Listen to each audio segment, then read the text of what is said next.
I never imagined a festival could turn my life upside down, but here I was, standing in front of my bedroom mirror, heart pounding, staring at the reflection that both fascinated and terrified me.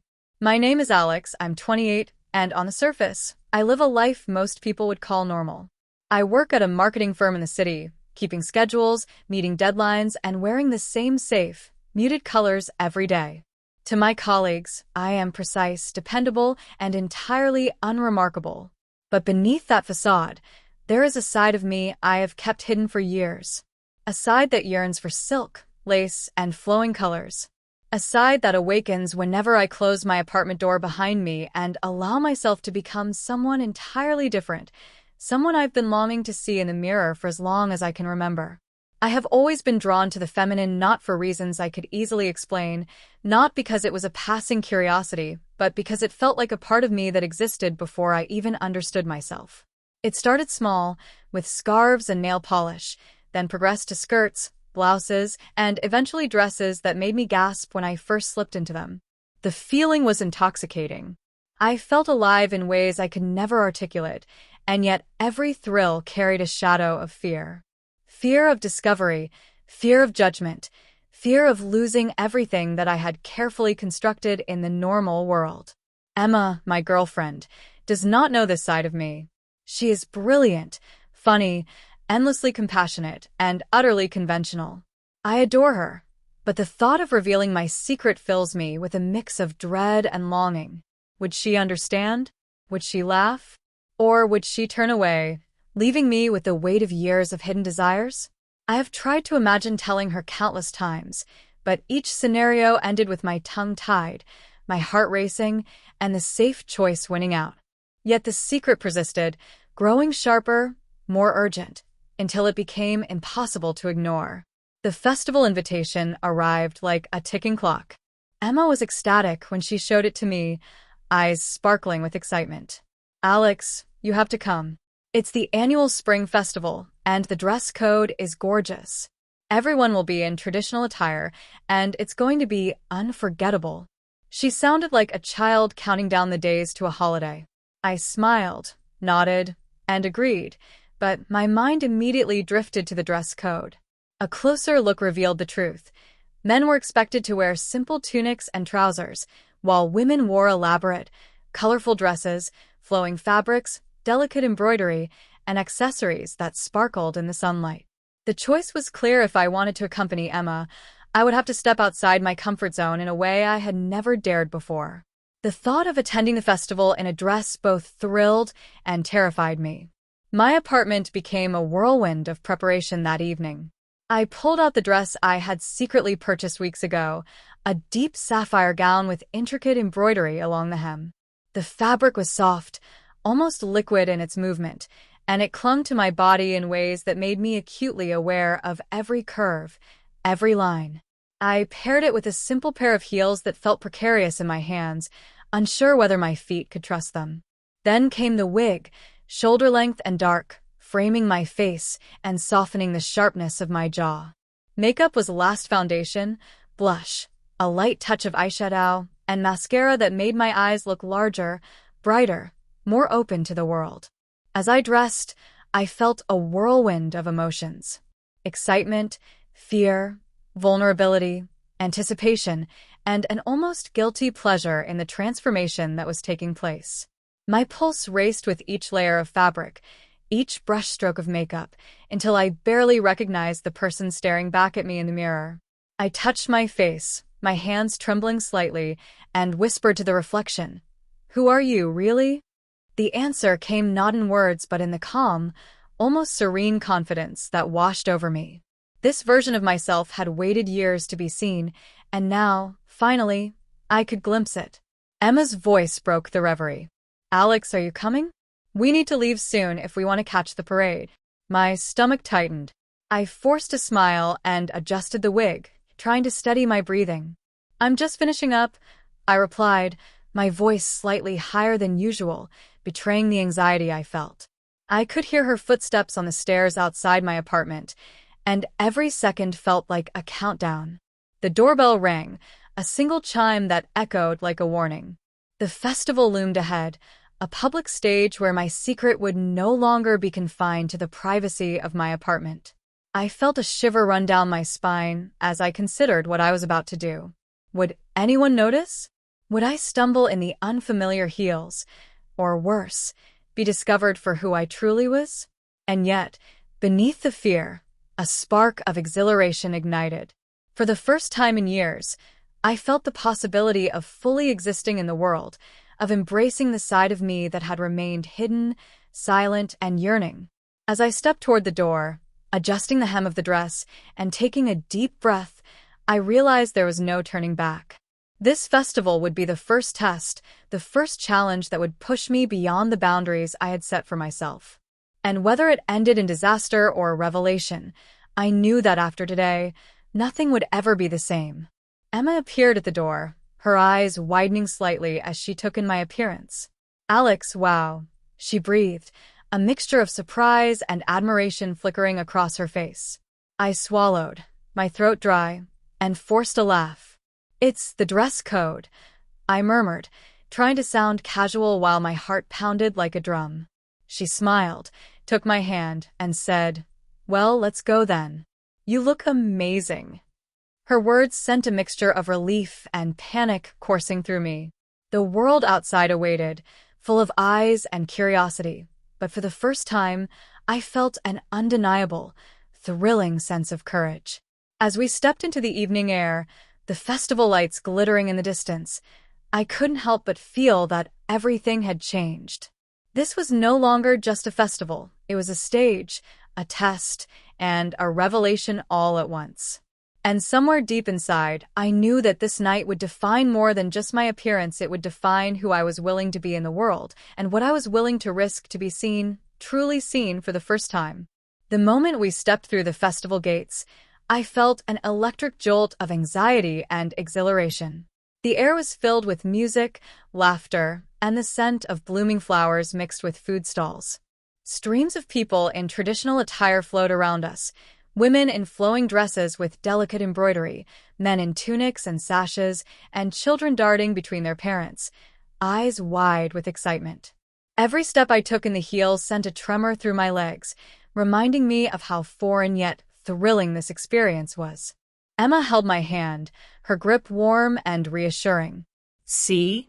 Isn't it amazing?" she said, her eyes sparkling as she took in the scenery. I nodded, forcing a calm smile, though inside my mind was a whirlwind of self-doubt. I could feel every eye that passed by, every glance that lingered a second too long. Were they noticing me, or was I imagining it? My pulse raced, and I had to focus on each step, each movement, as though walking itself had become a high-stakes performance. We stopped at a small pavilion decorated with lanterns. Emma ran ahead to greet friends she knew, leaving me alone for a brief moment. My hands trembled as I smoothed the fabric of the dress, feeling the silky material glide over my skin. It was absurdly intimate, this sensation of the cloth against me, yet it made my chest tighten with a curious mixture of pride and vulnerability. I touched the embroidery along the hem, marveling at the craftsmanship, and in that small moment of privacy, I allowed myself to breathe fully, to exist as the person I had always longed to become. The first challenge came almost immediately. A group of festival attendees approached, laughing and chatting, their eyes flicking over me with polite curiosity. I felt the old, familiar fear creeping in, the fear of being discovered, of being seen as someone abnormal.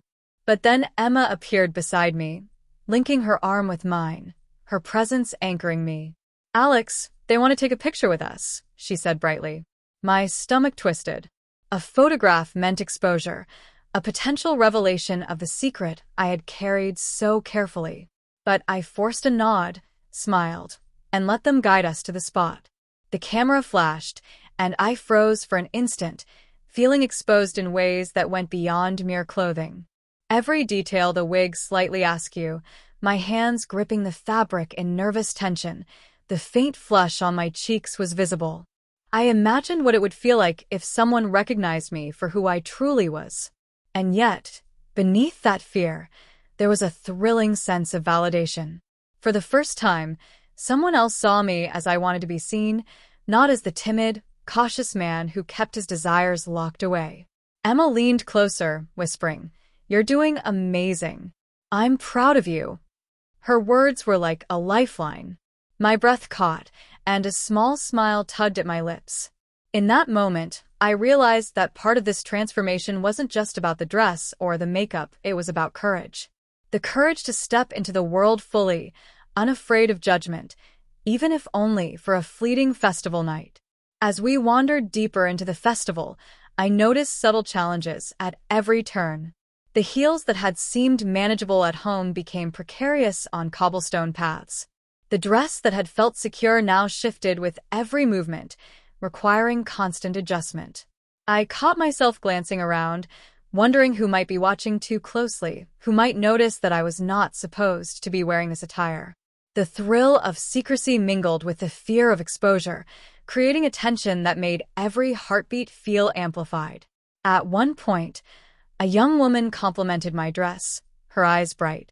"Your dress is gorgeous. Did you make it yourself?" she asked, curiosity and admiration in her voice. I smiled, nodding politely. "Thank you, it's a gift," I murmured, careful not to give too much away. Emma squeezed my hand, and I felt a surge of relief and gratitude. Her silent support was a shield against the anxiety that threatened to overwhelm me. Then came a more intimate test of my resolve. We reached a small tent where festival-goers could try traditional crafts. Emma encouraged me to participate, insisting I try my hand at weaving a decorative ribbon. My fingers fumbled at first, the unfamiliar dexterity required magnified by the tight sleeves of the dress and the heightened awareness of being watched. But as I persisted, something shifted.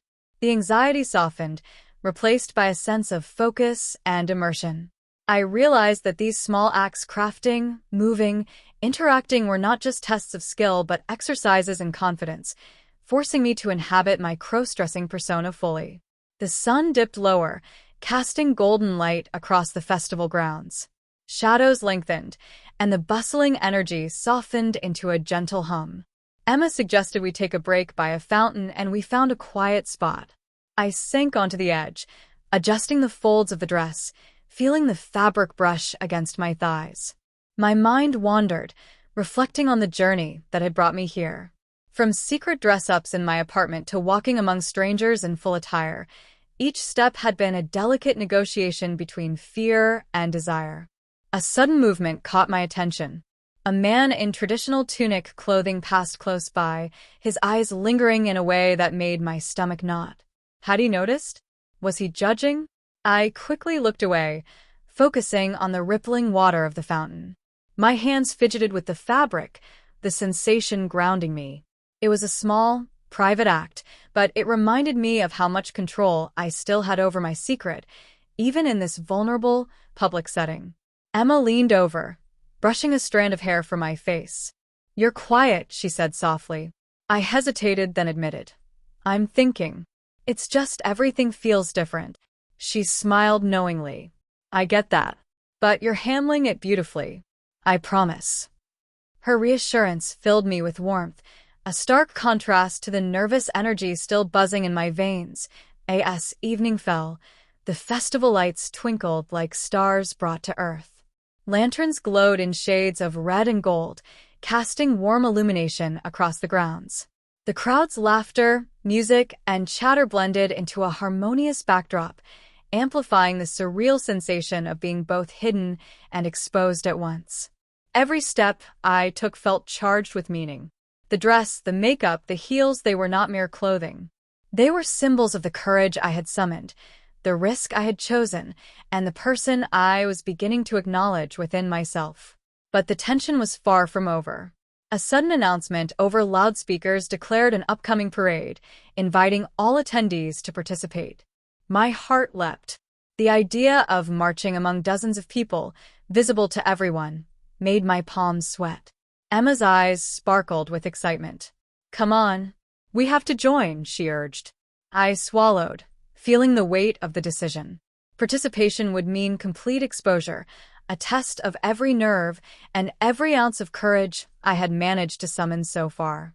For a brief moment, I considered fleeing, retreating to the privacy of a quiet corner.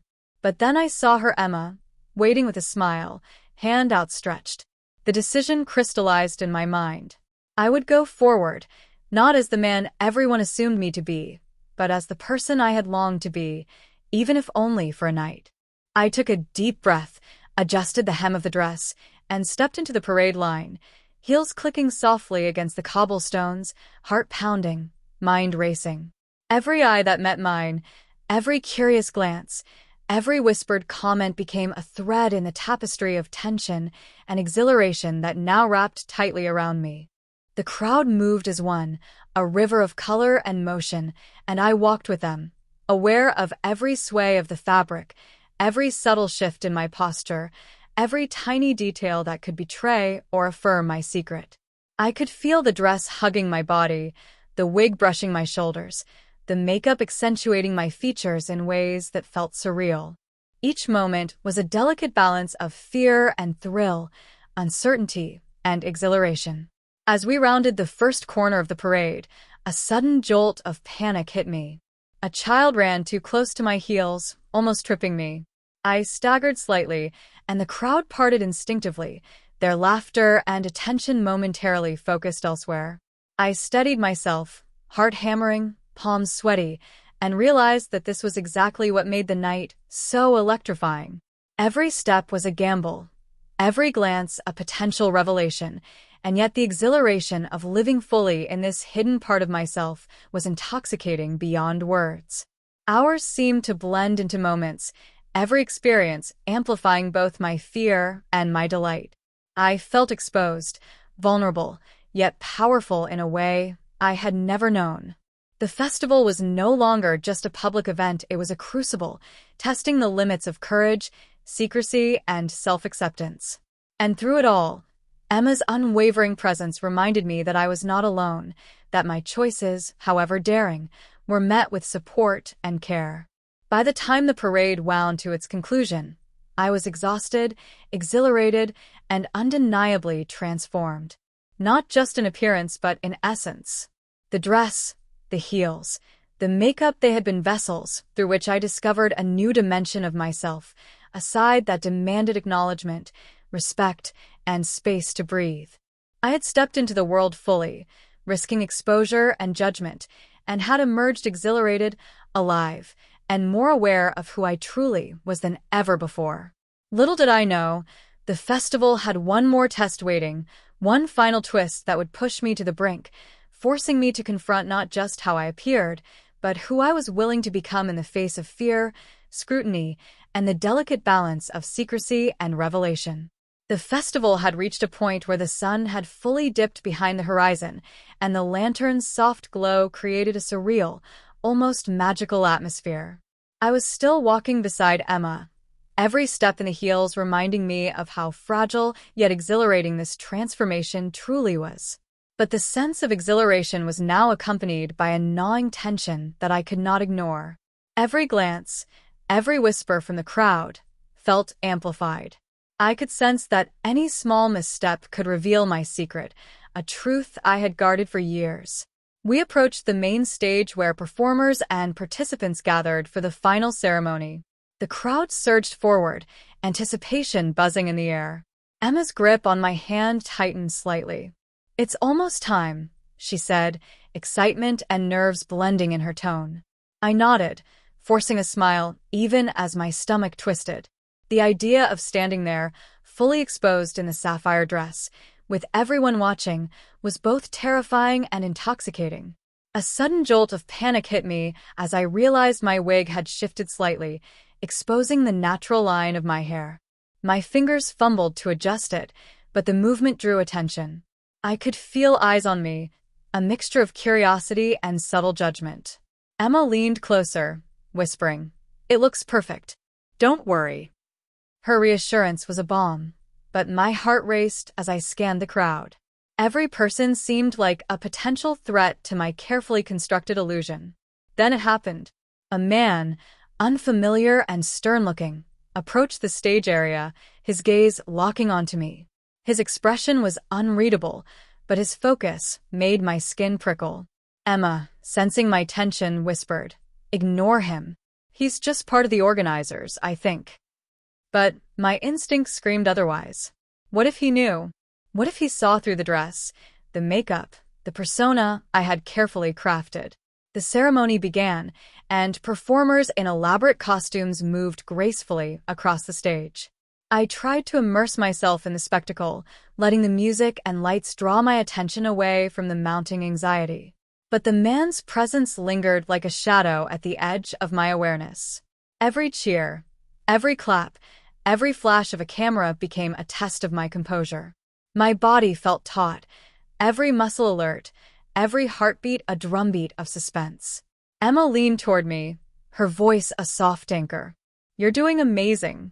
Look at you, confident, beautiful." I wanted to believe her, to let her words calm the storm inside me, but the fear of discovery gnawed relentlessly. Then a child ran past, accidentally brushing against my heels. I stumbled slightly, and a ripple of laughter passed through the crowd. My face burned, a mix of embarrassment and the thrill of living on the edge. The dress clung to me in ways that highlighted every nervous shift, and I realized with a shiver that this exposure was no longer optional. It was total. The man from before moved closer, his attention fixed on me. My pulse raced. I considered retreating, slipping out of the dress, hiding from the crowd, but Emma's hand in mine reminded me that retreat was not the only option. I had chosen this path, and now I had to navigate it with courage. A sudden misstep nearly toppled me. My heel caught on a raised edge of the stage, and for a heartbeat, I wobbled dangerously. Gasps echoed around me, and I froze, terrified that the secret I had guarded so long would be revealed in that instant.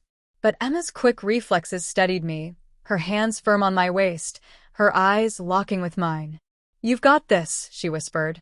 And with that, I regained my balance, heart pounding, breath ragged, but alive with an intense, almost overwhelming exhilaration. The crowd clapped, not knowing the near disaster I had just avoided. I smiled through the adrenaline, every sense heightened, feeling the delicate fabric of the dress, the wig brushing my shoulders, the subtle weight of the accessories that completed my transformation. I was fully visible, fully vulnerable, yet the experience was intoxicating. Every step was a defiance, a statement of existence, a declaration that this hidden part of me would not be silenced. Then came the twist I had feared. The man approached the microphone, announcing a sudden competition for the best-dressed participant. My blood ran cold. A competition meant scrutiny, photographs, attention, the possibility of someone recognizing that I did not belong in the traditional male attire. I looked at Emma, panic mirrored in my eyes. I can't," I whispered. But she shook her head firmly, her grip unwavering. "You can. You will. Trust me." Reluctantly, I stepped forward, feeling the crowd's eyes press into me like heat. Each step in the heels was a negotiation with gravity, every movement exaggerated by the swaying fabric of the dress. I felt exposed in ways I had never experienced, every detail scrutinized, every imperfection magnified. My chest tightened, not with fear alone, but with the rush of defiance, pride, and thrill. As we reached the center stage, the man examined participants, his gaze lingering on me longer than seemed polite. I held my posture, lifted my chin, and smiled, a calculated confidence masking the storm of anxiety within. He paused, tilted his head, and for a moment, my mind screamed with the fear of being discovered. Then he nodded slightly and moved on, leaving me standing there, trembling but unexposed. The crowd erupted in applause for a small performance nearby, allowing me a moment of reprieve. I let out a breath I hadn't realized I was holding, my hands shaking slightly as I steadied myself. Emma squeezed my hand, her eyes glistening with pride. "See? You did it. You're incredible." Her words were a lifeline, a reminder that support and courage could coexist even in the most vulnerable moments. But the night was not done testing me. A sudden shout came from the edge of the stage. A friend of Emma's had spotted me and began pointing, calling my name. My heart skipped. Had my secret been compromised? I froze, every instinct screaming for me to run, to hide, to dissolve into anonymity. But Emma's calm voice cut through the panic. "Smile, Alex. Wave. It's okay." I did as she instructed. A shaky smile plastered across my face, waving politely. The crowd reacted warmly, clapping and cheering, but the moment of potential exposure had cemented a truth. I had survived, and in surviving, I had stepped fully into a version of myself I had long feared to embrace. Every tremor, every glance, every heartbeat had led me here, and I realized that the transformation was no longer just external, it had become internal, a profound acknowledgement of identity, courage, and self-acceptance. As the ceremony ended and lanterns were lit for the final parade, I walked beside Emma, heels clicking softly against the cobblestone paths, heart still racing. The night had tested me, challenged me, and revealed vulnerabilities I had long hidden. And yet, I felt a deep, resonant exhilaration, the thrill of having confronted fear, navigated scrutiny, and survived intact. The final moment of suspense came as a sudden gust of wind lifted part of the dress, catching the attention of nearby festival-goers. I froze, muscles tense, ready for judgment or laughter. But Emma, always my anchor, steadied the hem and whispered, "It's beautiful. Own it." In that instant, I understood that the festival, the dress, and every risk I had taken were more than a test, they were a revelation. The world had looked at me, fully, and I had chosen to be seen. And as the crowd dispersed, lanterns reflecting in their eyes, I felt the delicate balance of fear, exhilaration, and liberation. I had faced scrutiny, nearly faltered, yet emerged transformed not just in appearance, but in spirit. The festival had revealed who I could be, and the path forward, though uncertain, was now undeniably mine to navigate.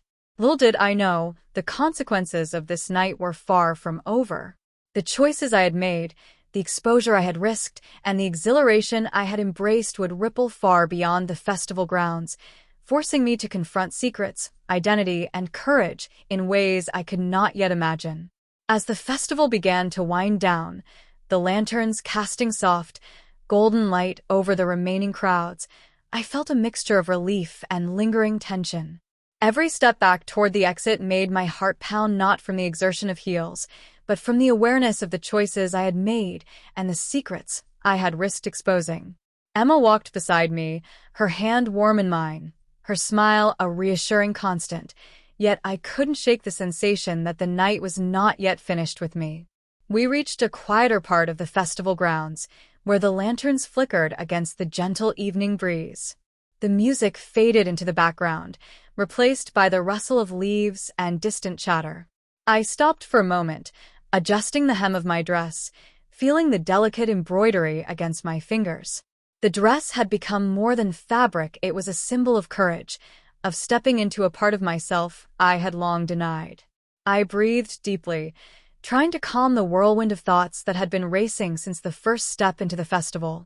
Then I noticed movement out of the corner of my eye. A figure was approaching from the shadows, walking with deliberate steps that made my stomach knot. My mind raced. Was it someone who had recognized me? Someone who might expose the secret I had carried so carefully? I instinctively shifted closer to Emma, whose presence was both comforting and grounding. "Alex," she asked softly, sensing my unease. I shook my head slightly, too tense to answer. The figure stepped into the light, and my breath caught. It was someone I didn't expect, a friend from work, Michael, whose presence at the festival was a total surprise. His eyes widened as he took in my appearance, scanning me from head to toe. I froze, heart hammering, every fiber of my being screaming with panic. Had he recognized me for who I truly was? Was my secret about to unravel in a single moment? Michael's gaze lingered, unreadable, and I couldn't tell if he was shocked, amused, or merely curious. Emma, sensing my tension, squeezed my hand and whispered, "Just be calm. You've come this far." I nodded, swallowing hard, trying to force my racing thoughts into something manageable. I smiled politely at Michael, unsure what to say. "Hey, fancy seeing you here," I murmured, my voice slightly higher than normal, betraying my nervousness. Michael tilted his head, a faint smile playing on his lips. "You look different," he said slowly, his eyes meeting mine. I felt my pulse spike, every nerve alert. The words hung in the air, loaded with ambiguity. Different could mean so many things, none of them reassuring. Emma's hand tightened around mine, a silent signal of support, and I took a shaky breath, preparing myself for whatever revelation might come. It's just the festival dress code," I stammered, hoping to deflect, to anchor myself in a plausible explanation. Michael raised an eyebrow, but said nothing further, turning his attention elsewhere. Relief surged through me, but it was tinged with a lingering dread. Even if he didn't act now, the knowledge that someone else had seen me in this vulnerable state was a seed planted, a reminder that secrecy was fragile and fleeting. We continued walking toward the exit, the festival lights fading behind us. My legs ached from the heels, but the physical discomfort was nothing compared to the emotional exhaustion coursing through me. Every laugh, every glance, every brush of the fabric against my skin had tested me, pushed me, and reshaped my understanding of who I was and what I was capable of.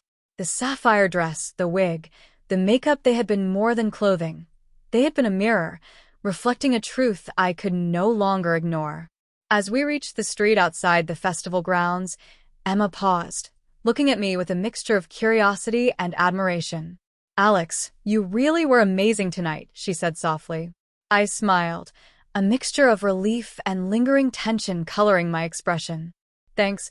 I think I learned a lot," I replied, voice trembling slightly with the weight of the night's experiences.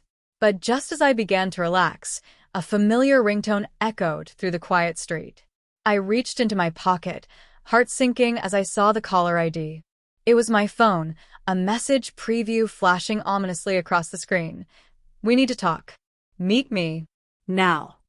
Emma looked at me, sensing the change in my demeanor. "Is everything okay?" she asked, concern in her voice. I hesitated, unsure how much to reveal, knowing that the night's revelations were far from over. My hand trembled as I pocketed the phone, and a chill ran down my spine. The thrill of the festival, the exhilaration of transformation, had collided with a new uncertainty and unknown that now loomed larger than any fear I had felt all night. I looked at Emma, eyes searching, words caught in my throat. I think something's coming," I said finally, voice low and tight with tension. She nodded slowly, squeezing my hand, unaware of the full scope of what I had just endured and what might lie ahead. As we walked into the quiet night, the festival lights now distant behind us, I realized that the night was far from over. The choices I had made, the risks I had taken, and the version of myself I had revealed were all teetering on the edge of exposure. Every secret carries a shadow, and mine was about to step into the light in a way I could neither predict nor control. The lanterns flickered in the distance, casting long shadows across the cobblestones. I felt the weight of the sapphire dress, the wig, and the makeup not just as garments, but as symbols of courage, vulnerability, and identity. I had survived the festival, faced scrutiny, and embraced a side of myself I could no longer ignore. But the message on my phone was a stark reminder. The night's challenges were only beginning, and the next step could change everything. I glanced at Emma, her face calm and trusting, and wondered what would happen if the world truly saw me as I was tonight. Would she still understand? Would anyone else? My fingers tightened around hers as we walked into the shadows of the quiet street, the distant echoes of the festival fading behind us. And then I felt it, the thrill, the fear, the pulse of anticipation as I realized that the real test of identity, courage, and secrecy was only just beginning. The festival had ended, but the story was far from over. What awaited me beyond this quiet street, beyond the comforting presence of Emma, was unknown, unpredictable, and inevitable. The night held its breath, and so did I, caught between exhilaration and dread, ready to face whatever came next, knowing that nothing would ever be the same.